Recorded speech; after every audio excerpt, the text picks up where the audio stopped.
Tanghalian na naman po at muli na namang nagsama-sama ang aming pamilya sa hapagkainan. Ang ulam po namin ngayon ay tinapa, isang payak ngunit napakasarap na putahe na hinding-hindi nawawala sa panlasang Pilipino.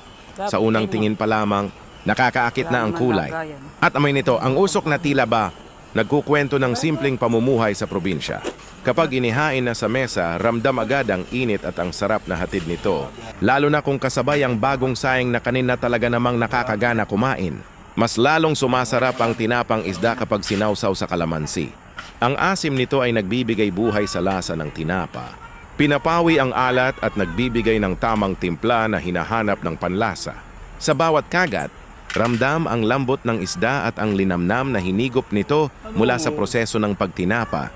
Kahit walang maraming sangkap o mamahaling sahog, sapat na ang kalamansi upang gawing espesyal ang simpleng ulam na ito. Ang ganitong tanghalian ay hindi lamang tungkol sa pagkain, kundi pati na rin sa pagsasalo at pagkukwentuhan.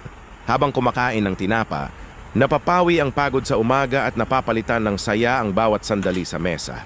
Tunay ngang sa mga simpleng ulam tulad ng tinapang isda na may sawsawang kalamansi, mas lalong nararamdaman ang sarap ng buhay, ang halaga ng pamilya, at ang pasasalamat sa bawat biyayang dumarating araw-araw.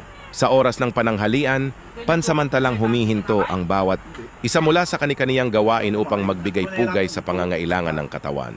Ito ang sandaling muling nagtitipon ang pamilya, kahit saglit lang, upang sabay-sabay na kumain at magbahagi ng katahimikan. Ang init ng kanin at ang ayos ng mesa ay nagiging paalala na sa gitna ng abala ng buhay, mahalagang maglaan ng oras para sa sarili at sa mga mahal sa buhay. Ang pananghalian rin ay nagsisilbing pahinga ng isipan.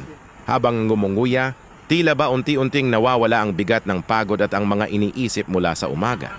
May mga kwentuhang biglaan, may mga ngiting tahimik, at may mga sandaling sapat na ang presensya ng isa't isa upang maging buo ang kasiyahan. Hindi kailangang maging marangya ang pagkain upang maging makabuluhan ang sandali. Sa bawat subo, naroon ang pakiramdam ng kasapatan. Ang simpleng handa sa tanghalian ay nagbibigay lakas upang ipagpatuloy ang gawain sa hapon. Ito ang sandaling nagpapaalala na ang lakas ay hindi lamang nanggagaling sa pagkain, kundi pati sa maayos na pagsasama at tahimik na pag-unawa sa bawat isa sa loob ng tahanan. Pagtapos ng pananghalian, may kasamang gaan sa pakiramdam ang bawat kilos. Kahit babalik na naman sa trabaho o sa mga gawaing bahay, mas magaan itong harapin dahil napunan na ang tiyan at puso. Tunay ngang ang pananghalian ay hindi lamang simpleng oras ng pagkain, kundi isang mahalagang bahagi ng araw na nagbibigay sigla, katahimikan at pasasalamat